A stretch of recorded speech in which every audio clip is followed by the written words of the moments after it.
Chapter 22. And Jesus answered and spake unto them again by parables, and said, The kingdom of heaven is like unto a certain king, which made a marriage for his son, and sent forth his servants to call them that were bidden to the wedding, and they would not come.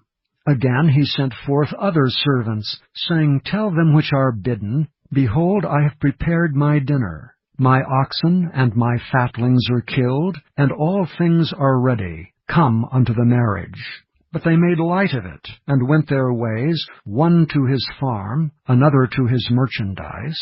And the remnant took his servants, and entreated them spitefully, and slew them. But when the king heard thereof, he was wroth, and he sent forth his armies, and destroyed those murderers, and burned up their city. Then saith he to his servants, The wedding is ready, but they which were bidden were not worthy. Go ye therefore into the highways, and as many as ye shall find, bid to the marriage.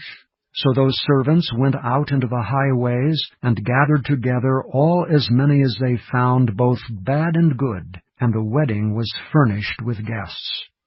And when the king came in to see the guests, he saw there a man which had not on a wedding garment. And he saith unto him, Friend, how camest thou in hither, not having a wedding garment?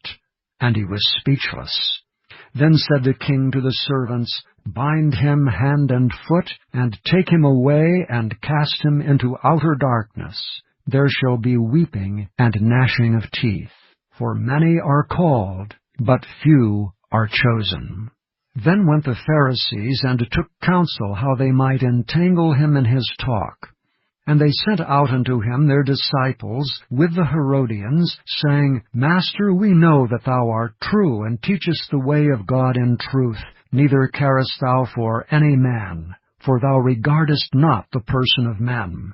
Tell us therefore, what thinkest thou? Is it lawful to give tribute unto Caesar, or not? But Jesus perceived their wickedness, and said, Why tempt ye me, ye hypocrites? Show me the tribute money. And they brought unto him a penny. And he saith unto them, Whose is this image and superscription? They say unto him, Caesar's. Then saith he unto them, Render therefore unto Caesar the things which are Caesar's, and unto God the things that are God's. When they heard these words, they marveled, and left him, and went their way. The same day came to him the Sadducees, which say that there is no resurrection, and asked him, saying, Master, Moses said, If a man die, having no children, his brother shall marry his wife, and raise up seed unto his brother.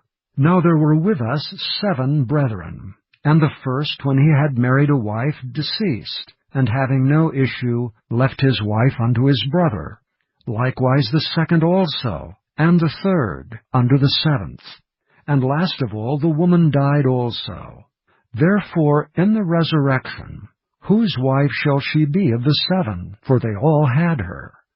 Jesus answered and said unto them, Ye do err, not knowing the Scriptures nor the power of God.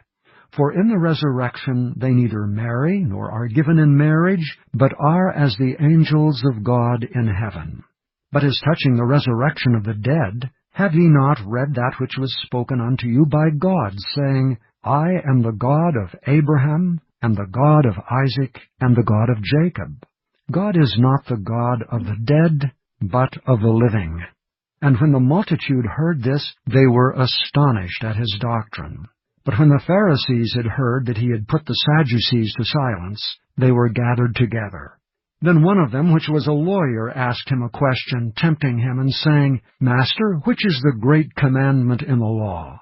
Jesus said unto him, Thou shalt love the Lord thy God with all thy heart, and with all thy soul, and with all thy mind. This is the first and great commandment. And the second is like unto it, Thou shalt love thy neighbor as thyself. On these 2 commandments hang all the law and the prophets. While the Pharisees were gathered together, Jesus asked them, saying, What think ye of Christ? Whose son is he? They say unto him, The son of David.